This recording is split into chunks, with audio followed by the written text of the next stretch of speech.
ఇంకా అట్లనే అక్షరోద్యమంలో పాల్గొన్నారు, కమ్యూనిస్ట్ పార్టీ ఉద్యమంలో పాల్గొన్నారు, కమ్యూనిస్ట్ ఉద్యమంలో నేల కొరిగిన అమరవీరులు కూడా చాలామంది ఉన్నారు.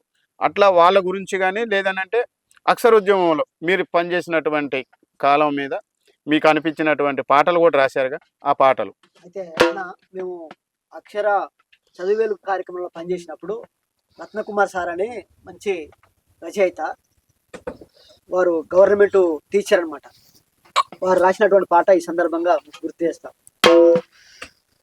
సందకడెళ్ళి చదువుకుంటా రోజుకు ఇంత నేర్చుకుంటా, సందకడెళ్ళి చదువుకుంటా